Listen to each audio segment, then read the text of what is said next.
नमस्कार। खास कार्यक्रम देश देशांतर में आपका स्वागत है। मैं हूं आरफा खानम शेरवानी। कांग्रेस के महासचिव राहुल गांधी ने सीआईआई के सालाना समारोह में जो भाषण दिया है उसको अलग अलग तरीके से उसके मायने निकाले जा रहे हैं।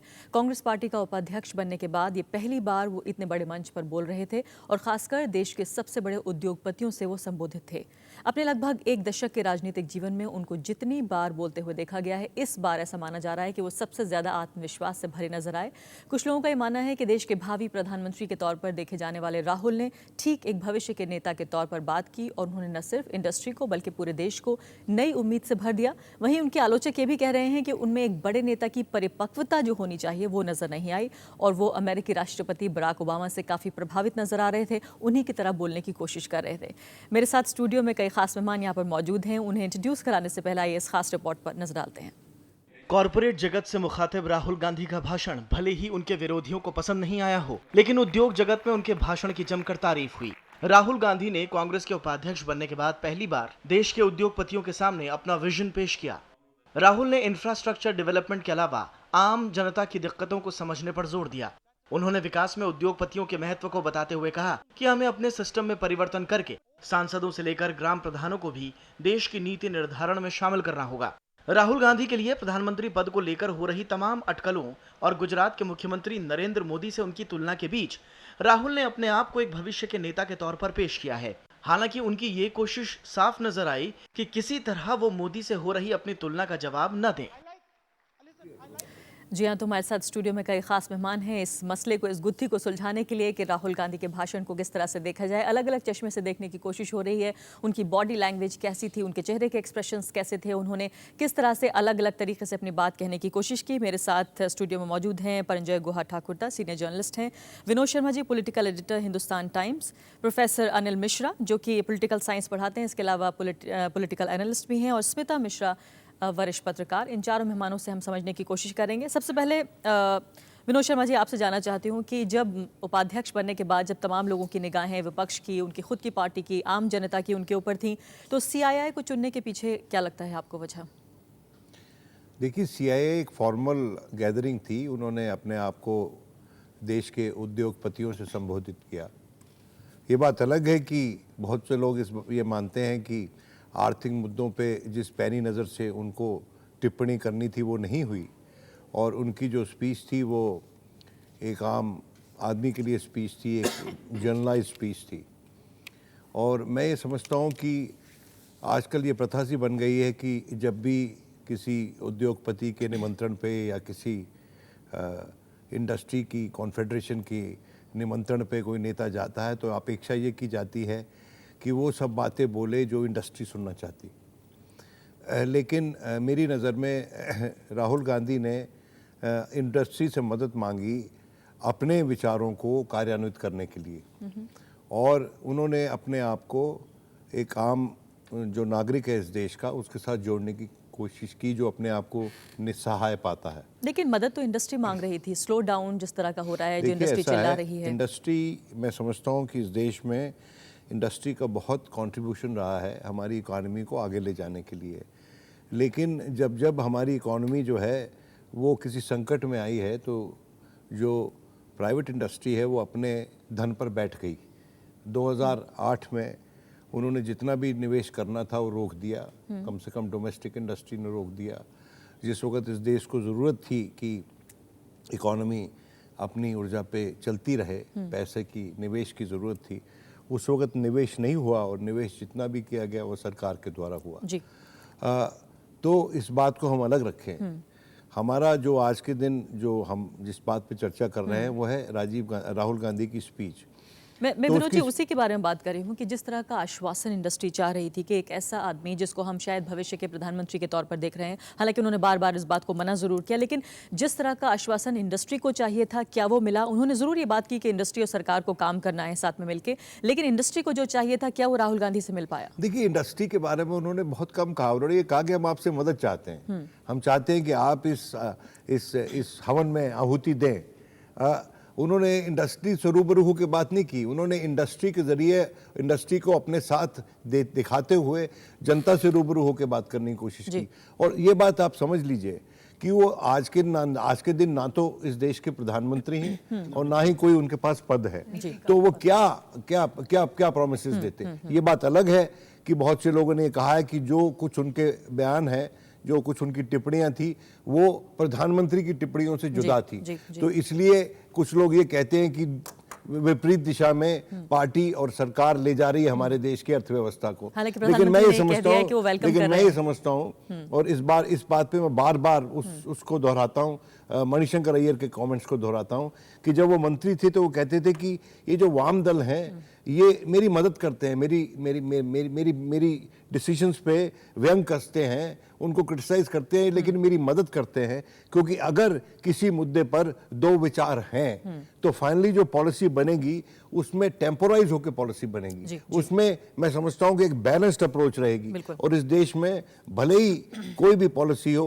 वो जनता के समर्थन में पॉलिसी हो, उद्योग के समर्थन में पॉलिसी हो। मैं ये नहीं कह रहा कि उद्योग और जनता हमेशा एक दूसरे से खिलाफ काम करते हैं, लेकिन उसमें अगर विभिन्न प्रकार के विचारों की अभिव्यक्ति होती रहेगी तो पॉलिसी जो है वो इंक्लूसिव बनती है। फिर उसके बाद परंजू जी ये बताइए कि क्या जिस तरह से विनोद शर्मा कह रहे हैं कि इंडस्ट्री से उन्होंने मदद मांगी और बात हो रही है कि उन्होंने ये भी कहा कि सरकार और इंडस्ट्री मिलकर काम करे, क्या ये सही अप्रोच थी एक ऐसे दौर में जब हम जानते हैं कि सबसे बुरे आर्थिक दौर से भारत गुजर रहा है? देखिए, राहुल गांधी का भाषण के एक दिन पहले प्रधानमंत्री मनमोहन सिंह जी काफ़ी कुछ कहा अर्थव्यवस्था के ऊपर, आर्थिक स्थिति के ऊपर। राहुल गांधी का भाषण में अर्थव्यवस्था के ऊपर कुछ भी था ही नहीं। उन्होंने घाटा के बाद, वित्तीय घाटा, कुछ भी घाटा के बात नहीं किया, मुद्रास्फीति का उल्लेख भी नहीं किया, भ्रष्टाचार की बात भी नहीं किया उन्होंने, तो आर्थिक नीति के बारे में कुछ खास कुछ नहीं किया। उनका जो कहना था वो कहते बहुत जनरल कमेंट्स थे, कोई स्पेसिफिक या विशेष विषय के ऊपर उन्होंने कहा नहीं। और शायद इंटरनेशनल मीडिया ने भी इस बात को उठाया कि हमें ये लगा, देखिए स्पेसिफिक्स तो कम था, सब लोग सोच रहे हैं उनका सोच क्या है, उनका विजन क्या है। ये मैं बहुत कोशिश किया ढूंढने के लिए, हमें लगा कि राहुल गांधी का अगर सोच देखेंगे एक तरह से एक टेक्नोक्रेटिक विजन की, जो तकनीक या सरकार का जो प्रशासन के लोगों जैसे सोचते हैं। मैं क्यों बता रहा हूँ, मैं बताता हूँ। पूरा 1.5 घंटे के आसपास उनका भाषण था, उसमें पूरा प्री स्क्रिप्टेड था, क्वेश्चन आंसर का, मगर 2 ही सवाल का जवाब दिया। लेकिन स्पॉन्टेनियस भी काफी चीजें थी। नहीं, ज्यादा से ज्यादा उन्होंने स्पॉन्टेनियस के बीच में एक बार उनका कागज इधर चले गए, मगर थोड़ा बहुत तो प्रिपेयर्ड था, मगर मैं कहूँ प्री स्क्रिप्टेड, यानी कि 2 ही सवाल का जवाब उन्होंने दिया। नहीं, मेरा कहना यह है कि पूरा 1.5 घंटा के आसपास जो भाषण और उनके साथ जो सवाल जवाब भी था थोड़ा बहुत, उसमें एक बार उन्होंने मनमोहन सिंह जी का नाम लिया, एक बार गांधी जी का नाम लिया, मोंटेक का नाम 7, 8 या 9 बार आया, सैम का नाम 6, 8 बार आया, नंदन का नाम 4, 5 बार आया, सुनील, मैं सोच रहा हूँ सुनील का मतलब सुनील भारती मित्तल, उनका नाम भी 1-2 बार आया। तो मेरा लग रहा है उनका जो दृष्टिकोण है, जो आइडियोलॉजी है, उसका जो चिंताधारा ऐसा है, एक तरह से एक टेक्नोक्रेटिक चिंताधारा। और उन्होंने भी जैसे कहा कि विकेंद्रीकरण जरूरत है, इसमें कोई किसी का दो राय होना नहीं चाहिए। हाँ जी, सांसद का काम, सांसद क्यों ग्राम पंचायत प्रधान का काम करेंगे, हाँ इसमें भी कोई किसी का दो राय नहीं है, मगर हमें नया कुछ नहीं मिला। राहुल गांधी जो पहले भी बता रहे थे इंक्लूसिव ग्रोथ होना चाहिए, हाँ हमारे देश के जो कमज़ोर लोग हैं, जो गरीब लोग हैं, जो अल्पसंख्यक है, इन लोगों को मदद चाहिए। सचमुच परंजोय, आपको ये नहीं लगता कि जब उनके ऊपर इतना दबाव हो रहा था इंडस्ट्री का और तमाम लोगों का, उसके बावजूद भी उन्होंने उस दबाव के आगे अपने घुटने नहीं टेके, उसके बावजूद उन्होंने इंक्लूसिव ग्रोथ की बात की, उसके बावजूद उन्होंने जो कमज़ोर तबके हैं उनको लाने की बात की, उसके बावजूद उन्होंने ह्यूमन रिसोर्स की बात की? आपको नहीं लगता कि जिस तरह की उनसे उम्मीद की जा रही थी, उन्होंने उस दबाव में ना आकर जो ओरिजिनल आइडिया, जिसे ओरिजिनल आइडिया कहते हैं, ओरिजिनल आइडिया हमें नहीं मिला कुछ, मेरे सोच में नहीं आ रहा। एक बार उन्होंने एक सवाल पूछा कि जॉबलेसनेस के बारे में, बेरोजगारी के बारे में उनसे, वो बोला ये समस्या नहीं है, बेरोजगारी क्यों है? क्योंकि हमारा शिक्षा व्यवस्था ठीक नहीं है। तो मैं समझता हूँ ये थोड़ा ज्यादा सिंपलिस्टिक एक व्यू है। ठीक है, आप शिक्षा व्यवस्था बदल दीजिए, इसका मतलब क्या है, रोजगार शुरू हो जाएगा। देखिए क्यों सरकार का कमियां की, क्यों उसके पहले जो आदि गोदरेज ने कहा जॉबलेस ग्रोथ के बाद हमारा सकल घरेलू उत्पाद बढ़ रहा है कि उस रफ्तार से हम रोजगार तो नहीं बढ़ रहे, ये बहुत बड़ा समस्या है। आज अब अर्थव्यवस्था के बारे में कहेंगे, घाटा का तो एक समस्या है, मगर मुद्रास्फीति के बारे में तो कुछ नहीं कहा उन्होंने। ठीक है, उन्होंने कहा कि हाँ हमारे गरीब लोग जो भी है वो आशावादी है, गरीब झुग्गी झोपड़ी में माँ रहता है, चाहते हैं उनका बेटा IAS अधिकारी बने, बिजनेसमैन बने। ये सारी चीज अच्छी बात है जो हर माँ अपने बेटा को समझाएंगी कि हाँ गरीब के ऊपर आपको दयालु होना चाहिए। जो एग्जीक्यूशन की बात है, जो सोल्यूशन की बात है, वो सामने नहीं आई। कोई नीति, कोई स्पेसिफिक, कोई सिद्धांत, कोई आप कहिए कि ये होना चाहिए, ऐसा होना चाहिए, ये हमने नहीं देखा। कि हमारा जो राजनीतिक व्यवस्था है इसमें बदलाव आना चाहिए, हमारा जो प्रशासनिक जो व्यवस्था है इसमें बदलाव आना चाहिए। इसमें विस्तार से हम बातचीत करेंगे। प्रोफेसर अनिल मिश्रा, ये बताइए कि कुछ लोगों को ये लगा कि ये भाषण बहुत जेन्युइन था, बहुत ईमानदारी थी इसके अंदर, बहुत दिल से निकली आवाज थी, आपको भी ऐसा ही लगा? नहीं, दिल से निकली आवाज़ थी, इसमें मुझे नहीं लगा ये कोई विशेष असहमति किसी के साथ है। और मैं ये मानता हूँ कि राहुल गांधी का भाषण एक राजनीतिक भाषण था।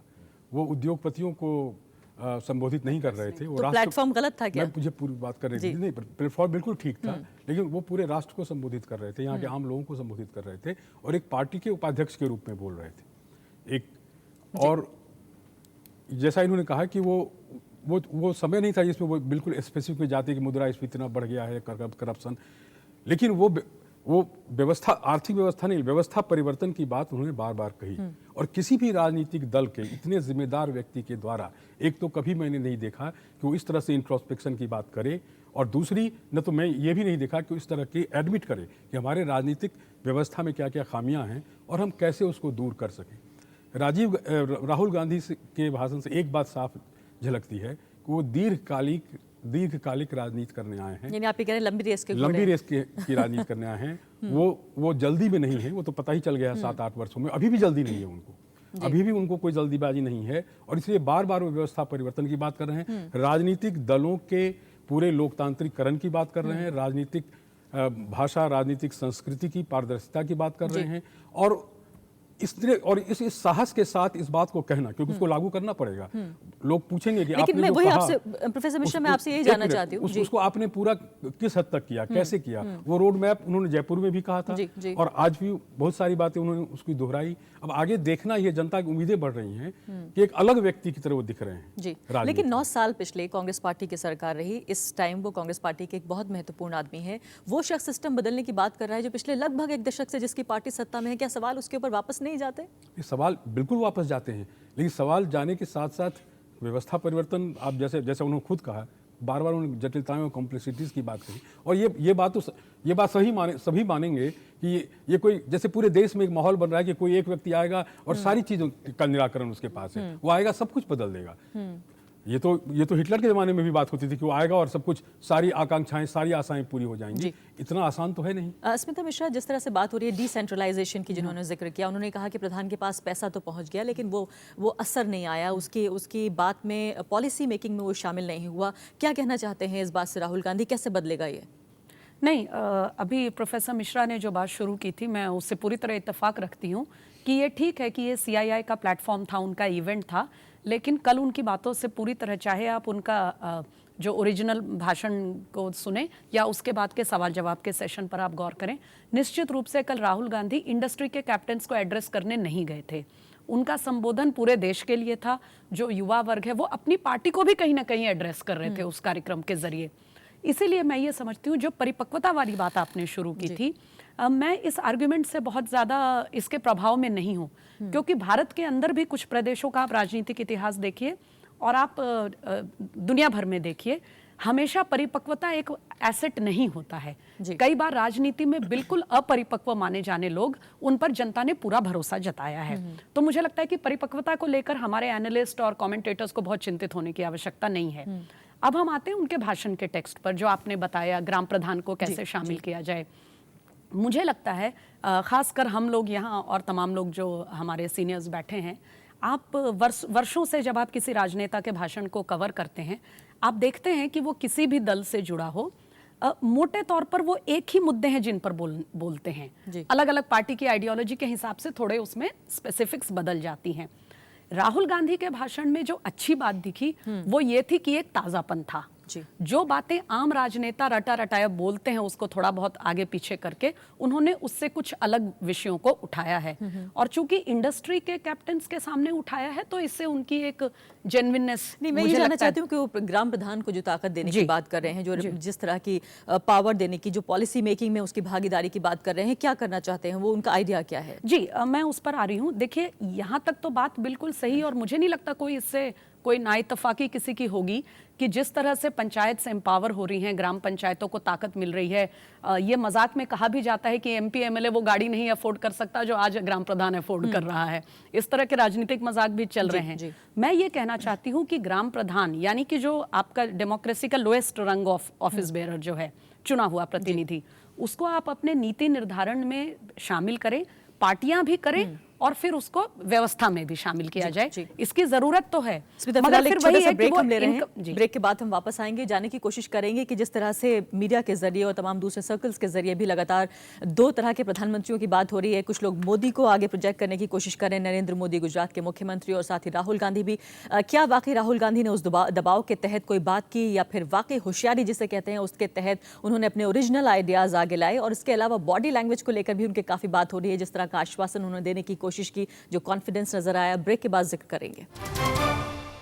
देश देशांतर में आज हम राहुल गांधी के सीआईआई में दिए भाषण का आकलन करने की कोशिश कर रहे हैं, किस तरह की बातें इस भाषण से निकल कर आई हैं। दो बिल्कुल अलग अलग तरह के तबके हैं, एक राहुल गांधी के भाषण पर तालियां बजा रहे हैं, और दूसरे अभी भी उन्हें परिपक्व नेता के तौर पर कबूल करने के लिए तैयार नहीं हैं। विनोद शर्मा जी, ये बताइए कि जब वो ये कहते हैं, उनकी बात में एक जो बहुत हावी बात नजर आई वो ये था कि देश के लोगों को आवाज़ चाहिए, वॉइसलेस को वॉइस चाहिए। ये काफ़ी हद तक एक पॉलिटिकल एक्टिविस्ट जैसी जबान लगती है, ना कि वो इंसान जिसको कल के प्रधानमंत्री के तौर पर देखा जा रहा हो। देखिए, दो तरह के राजनेता हैं इस देश में। एक तो जिनको मैं पैथोलॉजिस्ट की कैटेगरी में रखता हूं, और दूसरे जिनको मैं फिजिशियंस की कैटेगरी में रखता हूं या सर्जन्स की कैटेगरी में रखता हूं। पैथोलॉजिस्ट वो है जिसको इस देश की समस्याओं का ज्ञान है, उसके पास शायद उपाय नहीं है। और फिजिशियंस वो हैं जिनका नाम बहुत सारे लोगों का नाम लिया, जैसे कि मेरे दोस्त प्रॉन्जय ने बताया कि उनके पास शायद उस बीमारी को फिक्स करने का कोई उपाय है। मनमोहन सिंह जी के पास हो सकता है, यशवंत सिन्हा के पास हो सकता है, अरुण जेटली के पास हो सकता है, मॉन्टेग के पास हो सकता है, वाम दलों के पास हो सकता है। तो दो तरह के पॉलिटिशियन हैं। आज के दिन राहुल गांधी पैथोलॉजिस्ट के रोल में है। वो जाके उसने उन लोगों को ये बताया कि हमारे देश की ये समस्याएं हैं। उन्होंने कहा कि मेरा देश हाथी नहीं है, इट्स अ बी हाइव, मधुमक्खी का छत्ता है। तो इस देश की जो एग्रीगेट स्ट्रेंथ है उसकी बात कर रहे हैं वो। और उसके बाद ये भी कहा उन्होंने कि कोई night in the shining armour आकर आपकी हर प्रॉब्लम को सॉल्व नहीं करेगा, क्योंकि वो रूबरू हैं। उन्होंने नाम नहीं लिया किसी का। एक दूसरे जिनसे प्रतिस्पर्धा बताई जाती है, कम से कम मीडिया ने तो बनाई दी है वो प्रतिस्पर्धा की प्रधानमंत्री कौन बनेगा। तो जो दूसरे साहब हैं और जिनका नाम उन्होंने नहीं लिया, वो ये कहते हैं कि भाई मेरे पास सब समस्याओं का हल है, मैं एक प्रदेश में कर चुका हूं और तमाम भारत में कर दूंगा। तो उन्होंने इनडायरेक्टली उसको भी रिस्पॉन्ड किया।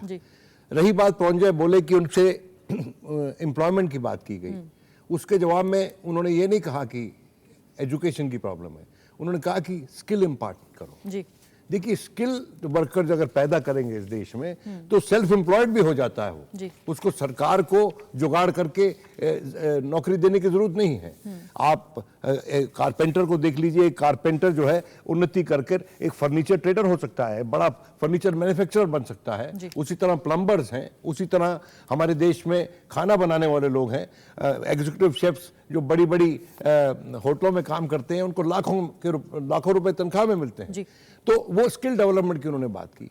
और तीसरी बात जो मेरे लिहाज से अहम बात थी उनकी स्पीच में, उन्होंने ये कहा कि देखिए, हमारी जो ग्रोथ स्टोरी है वो सोशल हार्मनी के चलते है। तो जो उनकी तवज्जो सोशल हार्मनी पे थी, वो मैं समझता हूं बड़ी सही तवज्जो थी। इस देश में हमको पैथोलॉजिस्ट और फिजिशियन में एक समन्वय बनाना है, भले ही वो किसी भी पार्टी में बैठे हों। तभी आपके पास वो पॉलिटिकल कल्चर आएगा जिसके चलते आप आतंकवाद से लड़ सकते जी। हैं, जिसके चलते आप इकोनॉमिक इमरजेंसी से लड़ सकते हैं, और जिसके चलते आप बीसियों और जो इस देश में समस्याएं हैं उससे इसको निजात दिलवा सकते जी, हैं। जी। और इसलिए पैथोलॉजिस्ट से बीमारी बताएगा, जी। उसके उपाय क्या है, वो इंडस्ट्री के जो लोग बैठे थे जी। उनसे सुझाव मांगने की कोशिश कर रहे बिल्कुल। थे। पर जो है- लेकिन जी। एक सवाल का जवाब जब उन्होंने दिया जी। कि भाई उन्होंने जब बात की ये पंचायती राज की, तो सवाल क्या था? सवाल ये था कि भाई जीएसटी पे कोई एक राय नहीं बन रही है, स्टेट्स जो हैं और जो सेंटर है वो विपरीत दिशा में चलते जी, हैं जी, और जी। पॉलिसी फॉर्मुलेशन प्रॉब्लम हो जाती है। तो उसके जवाब में उन्होंने अपने हिसाब से अपनी बात कही कि भाई आप अगर विकेंद्रीकरण करना चाहते हैं तो विकेंद्रीकरण शुरू होना चाहिए पंचायती राज से ऊपर। जी, जी। और सच्चाई यह है कि पंचायती राज सिस्टम इस देश में इसलिए स्थापित नहीं हुआ अभी तक क्योंकि स्टेट गवर्नमेंट जो है वो पावर सीड नहीं करना चाहती। बिल्कुल बिल्कुल। परंजय, ये बताइए कि जिस तरह से जो दबाव एक बनाने की कोशिश की जा रही थी मीडिया की तरफ से, नरेंद्र मोदी वर्सेस राहुल गांधी, एक दो बार हमने देखा है कि राहुल गांधी अपने काफ़ी अग्रेसिव स्टाइल में भी नजर आए हैं, चाहे यूपी इलेक्शन का हम जिक्र करें, लेकिन इस बार वो कुछ बदले हुए थे, कुछ अपना एक ओरिजिनल उनका स्टाइल था, उनके आइडियाज़ भी कुछ ओरिजिनल थे। आपको लगता है कि ये उनकी कामयाबी है कि काफ़ी हद तक वो उस दबाव से पार पाने में कामयाब हुए कि अग्रेशन का जवाब अग्रेशन से न दें, वन मैन जो पावर की बात है उसका जवाब उन्होंने डिसेंट्रलाइजेशन से दिया? क्या ये एक सोची समझी बात थी? इस पे तो ओरिजिनल मैंने तो नहीं देखा, शायद आपने देखा, शायद विनोद जी ने देखा। उन्होंने कहा पैथोलॉजिस्ट का काम किया, ठीक है, पैथोलॉजी बीमारी इस कारण के हो रहा है, पर उसके बाद इलाज क्या होना चाहिए ये तो हमने नहीं देखा। तो पैथोलॉजिस्ट का जो रिपोर्ट, वो डॉक्टर के पास जाते हैं ना, तो वो डॉक्टर कहते हैं कि ये यहाँ करना चाहिए, ये करना चाहिए, ये दवाई लेना चाहिए, वो दवाई लेना चाहिए, वो तो मैंने नहीं देखा। पहला बात यह देखिए, वो नरेंद्र मोदी का नाम एक बार नहीं किया, विनोद जी एकदम बिल्कुल ठीक किया। वो ये कहा कि हम मुसलमान लोगों को साथ ले जाना चाहिए, एक भागीदारी होना चाहिए, इंक्लूसिव ग्रोथ। मैं मान लिया, ये बिल्कुल ठीक कहा। वो राज ठाकरे का नाम नहीं किया, मगर ये सवाल उठा कि एक बिहार के एक व्यक्ति मुंबई जाके क्यों नौकरी नहीं कर पाएंगे। देखिए, राहुल गांधी अभी उनका 43 साल होने वाले हैं 19 जून इस साल में, ठीक है, उनका उम्र कम है, मगर कुछ सालों से वो काफ़ी मुद्दा उठाया, मगर ये सवाल जो उठाया उनका जवाब लोग सोच रहे हैं, मैं भी सोच रहा हूँ कि इनका जवाब क्या है। मैं 3 उदाहरण आपको देना चाहता हूँ। 2008 का जुलाई महीने में वो विदर्भा में कलावती जी, एक गरीब एक महिला जिसका अपना स्वामी, उसका बेटी, उसका दामाद सब आत्महत्या किया जी। तो इसके बारे में उसी बार हमने सुना, मगर उसके बाद दोबारा हमने कुछ नहीं सुना। अगस्त 2010 में राहुल जी ने लांजीगर उड़ीसा में, वहाँ आदिवासी लोग का काम, मैं तुम्हारा सिपाही हूँ दिल्ली में, वो वेदांता का वहाँ कारखाना है। फिर उसके बाद हमने और ख़ास कुछ नहीं सुना। उसके बाद आप 2011 में मई महीना में उन्होंने भट्टा परसोल में कहा, वहाँ पे जो किसान का ज़मीन अधिग्रहण हो रहा है कि फैक्ट्री बनाने के लिए, वो अर्बन हाउसिंग के लिए, उसके बारे में भी हमने सोचा नहीं। दिसंबर 2012 में एक अल्प उम्र के महिला के ऊपर जो बलात्कार हुआ, आप जानते हैं, उसके बारे में हम भी सोच रहे थे कि राहुल जी कुछ कहेंगे, महिला का सशक्तिकरण के बारे में कुछ कहेंगे। उस समय तो कुछ नहीं सुना उनके बारे में। तो मैं I was disappointed honestly. I did not see any new ideas, any new vision. ये मेरा, this is my personal view. लेकिन इसके अलावा जिस तरह से बात हो रही है कि उन्होंने काफ़ी हद तक ओबामा को इमुलेट करने की कोशिश की। उन्होंने, आप ही से पूछ रही हूँ परंजय, कि उन्होंने ये कहा कि ओबामा जैसी बातें नजर आई, जैसे वो यहाँ यंग लीडर हैं, क्या वहाँ का अमेरिका का ओबामा भारत में काम करेगा या नहीं? उन्होंने कहा अमेरिकन प्राइमरी सिस्टम, उन्होंने कहा चीन का क्या सिस्टम है, एक बस ड्राइवर, एक एक्सीडेंट हो गया, क्या होता, he made a lot of comparisons. मगर ये भी उन्होंने कहा कि भारतवर्ष का एक अभिनवता है, एक इज वी आर यूनिक, हमारा जो विविधता है, जो हेट्रोजेनिटी है, और ये तो हम सब लोग, इसमें कोई किसी का दो राय नहीं है कि बहुत जटिल देश है, हमारे सारे समस्या भी बहुत जटिल है, इनका आसान कोई जवाब भी नहीं है, इसमें से हमारा कोई दो राय नहीं है। मगर नया सोच, नया vision, new ideas, new solutions, ये तो मेरे को। प्रोफेसर अनिल मिश्रा, ये बताइए कि जिस तरह से ये दो लोग जो इस वक्त क्वेश्चन में हैं, नरेंद्र मोदी और राहुल गांधी, दोनों के ऊपर परसेप्शंस बहुत हावी रहते हैं। ये बहुत मुश्किल है ये जानना कि असली नरेंद्र मोदी क्या है या असली राहुल गांधी क्या है। क्या आपको लगता है कि राहुल गांधी जब बोल रहे थे तो परसेप्शंस का भी जवाब दे रहे थे? नहीं, पहली बात तो मैं इससे डिसएग्री करूंगा कि असली नरेंद्र मोदी क्या है, इसमें कोई असहमति नहीं है। नरेंद्र मोदी क्या है वो सबको मालूम है, और वो क्या चाहते हैं और क्या दावा कर रहे हैं ये भी मालूम है। राहुल गांधी के विषय में जरूर थोड़ी बहुत रहस्य है, लेकिन वो रहस्य के पर्दे धीरे धीरे खुल रहे हैं अब। और जैसा मैंने पहले भी आपसे कहा कि राहुल गांधी का यह भाषण जो था वो एक आत्मविश्वास से भरा हुआ भाषण था। और जैसा मैंने कहा कि उसमें एक भविष्य की व्यवस्था को लेकर काफ़ी चिंताएं थीं जो किसी अन्य नेताओं में दिखाई नहीं देती है। जी। वो सब ऐसा नहीं था कि वो चुनावी भाषण था, बस चुनाव को जीतना है, आगे वाले चुनाव को। लेकिन ये बात मुझे लगता है कि प्रणंजय जी को भी सोचना पड़ेगा। अगर हम ये माने कि एक नेता, मैं बिल्कुल सहमत हूँ। एक नेता पूरी व्यवस्था के बारे में बार बार अगर कह रहा, ठीक है, इस भारतीय व्यवस्था में, एक लोकतांत्रिक, इतने बड़े लोकतांत्रिक देश में जहाँ इतनी तरह की विषमताएं हैं, इतनी तरह के विरोधाभास है, वहाँ किसी के पास कोई जादू की छड़ी तो है नहीं, सिवाय एक दो लोग जो दावा कर रहे हैं। जी जी। वैसे में राहुल गांधी का यह भाषण को मैं महत्वपूर्ण मानता हूँ और उसमें आत्मविश्वास भी है।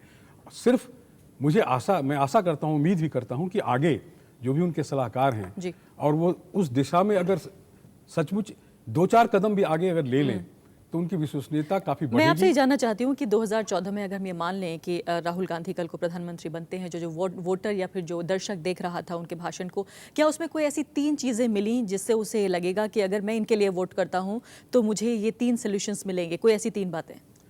पहली बात तो यह है कि एक, जैसा कि अभी इन्होंने कहा कि उसमें एक बहुत ही फ्रेशनेस है, कि उम्मीद है, एक आशा है। दूसरी बात यह भी है कि एक नेता जैसे लोगों ने कहा परिपक्वता, में तो परिपक्व मानता हूं, उसको भारत के समाज की एक समझ भी है। और तीसरी बात ये कि वो व्यवस्था में परिवर्तन चाहता है, न कि सिर्फ आश्वासन दे रहा है कि मैं ये, उन्होंने कभी कोई समय की थोड़ी कमी, स्मिता आप बताइए कोई ऐसे 3 पॉइंट्स। जी, पहली बात तो जैसा उन्होंने साफ किया कि एक हार्ड नोज पॉलिटिशियन मैं नहीं हूं और शायद मैं बन जाऊंगा तो ये मेरे लिए दुखद बात होगी। तो इस तरह की बातों में एक जो जेन्युइननेस निकल कर आई, ये ईमानदारी जो है वो एकदम से लोगों से कनेक्ट करती है। मगर जैसा इन्होंने सभी लोगों ने अभी बताया, इस भाषण में एक इनकम्प्लीटनेस थी।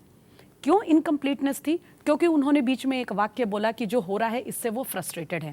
व्यवस्था से मैं भी फ्रस्ट्रेटेड हूं और यहाँ बैठे और लोगों को भी व्यवस्था से कहीं ना कहीं फ्रस्ट्रेशन है, सभी जनता को है।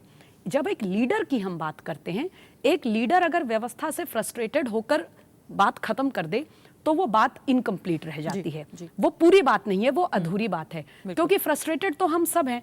तो आप उस फ्रस्ट्रेशन को दूर करने के लिए देश के भविष्य के अगर नेता आप हैं तो आपने उसके विषय में क्या सोचा है? अगर आपने CII के प्लेटफॉर्म पे इस बात को पूरी तरह स्पष्ट नहीं किया तो मुझे लगता है कि आगे जो समय आएगा और चुनाव की सरगर्मी बढ़ेगी तो ज्यादा समय तक वो ये उपाय देने का जो उनकी जिम्मेदारी बनती है एक नेता के तौर पे, उससे बचना मुश्किल होगा। उन्हें ये साफ करना पड़ेगा। देखिए, मैं समझता हूं कि राहुल गांधी पॉलिटिकल और ऑर्गेनाइजेशनल रिफॉर्म्स के रास्ते पर है और ये जो उनका स्टैंस है वो उनकी माता के उस स्टैंस का पूरक है, जिसके चलते NDA की गलतियों से सीखते हुए जो विनेश किया, पैसा जो डिस्ट्रीब्यूट किया गया इन दी कंट्री साइड, आम लोगों को हिस्सेदारी दी गई जो जल्द वेल्थ जनरेशन हो रहा था इकोनॉमिक रिफॉर्म्स के जरिए।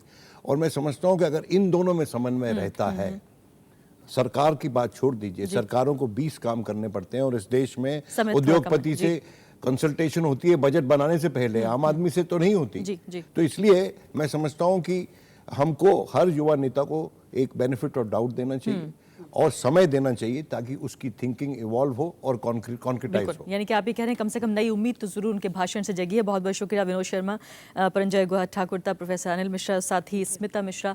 तो साफ तौर पर राहुल गांधी के बयान में एक तरह की ईमानदारी थी, एक फ्रेशनेस थी, एक ताजगी थी, उम्मीद थी, इससे तो किसी को इनकार नहीं है। लेकिन इंडस्ट्री से लेकर और तमाम आम लोग शायद इस बात की उम्मीद कर रहे थे कि जब वो समस्याएं गिना रहे थे तो थोड़े से अगर हल भी बताते तो बेहतर होता। अभी के लिए इतना ही, नमस्कार।